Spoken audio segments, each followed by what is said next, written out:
সুপ্রিয় দর্শক বন্ধুরা, যে যেখান থেকে আজকের এই ভিডিওটি দেখতে পাচ্ছেন আপনাদের সবাইকে আন্তরিক ধন্যবাদ জানাচ্ছি। তো বন্ধুরা, আজকে এই সুন্দর যে দৃশ্যগুলি দেখতে পাচ্ছেন এটি হচ্ছে ফরিদপুর জেলার ভাঙ্গা উপজেলার রাস্তার দুই ধারের মনোরম দৃশ্য। তো বন্ধুরা, এই এলাকার সৌন্দর্য দেখে আমি রীতিমতো মুগ্ধ হয়ে গিয়েছি। তো এই এলাকার তারা হয়তো এই পথ দিয়ে নিয়মিত যাতায়াত করেন। তো আমি একটি কাজে বরিশাল বিভাগের পিরোজপুর জেলায় গিয়েছিলাম। তো সেখান থেকে আসার পথে এই মনোমুগ্ধকর দৃশ্যগুলো আমাকে ক্যামেরা বন্দি করতে বাধ্য করেছে। তো তারই একটি চিত্র আপনাদের আজকের এই ভিডিওর মাধ্যমে তুলে ধরার চেষ্টা করেছি। তো ভিডিওটি শেষ পর্যন্ত দেখলে আমার বিশ্বাস আপনাদেরও অনেক ভালো লাগবে। তো বন্ধুরা, ভিডিওটি দেখতে থাকুন এবং আমার সাথেও আপনারা রাস্তার দুই পাশের মনোমুগ্ধকর দৃশ্যগুলো উপভোগ করতে থাকুন।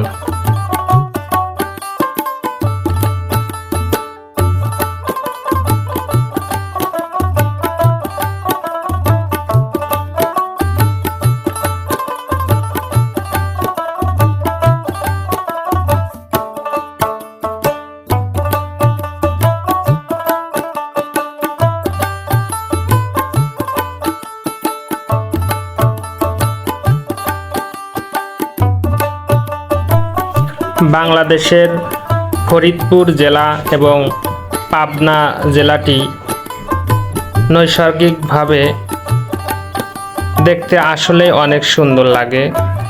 এই অঞ্চলগুলো, মাঠঘাটগুলো এত সুন্দর যে দৃশ্যগুলো আসলে আমার মতো আপনাদেরও সরাসরি এরকম দেখলে আপনারাও মুগ্ধ হয়ে যাবেন।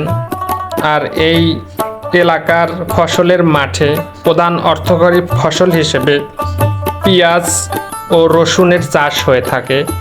তো এই এলাকার পেঁয়াজ রসুন সারা বাংলাদেশ ব্যাপী খ্যাতি ছড়িয়েছে এবং এই এলাকার পেঁয়াজ রসুন আমরা নিয়মিত বাসা বাড়িতে তরকারি রান্নায় খেয়ে থাকি।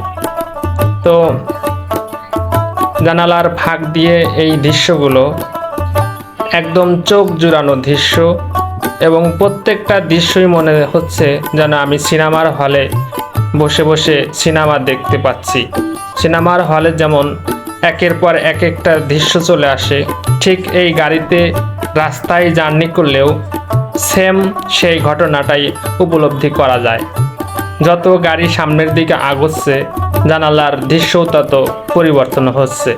তো বন্ধুরা, এমন এই দৃশ্য যা আমাকে প্রকৃতপক্ষেই মনোমুগ্ধকর একটি পরিবেশ করে দিয়েছে। তো এই এলাকার মাঠঘাটগুলো আসলে নদীমাতৃক, যেহেতু পদ্মা নদীর কাছাকাছি এই ফরিদপুর জেলাটি।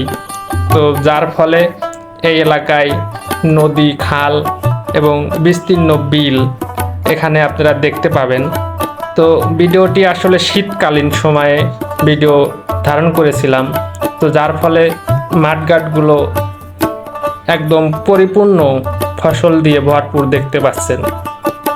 তো বন্ধুরা, ভিডিওটি শেষ পর্যন্ত দেখতে থাকুন এবং ভিডিওটি ভালো লাগলে শেয়ার করে দিবেন।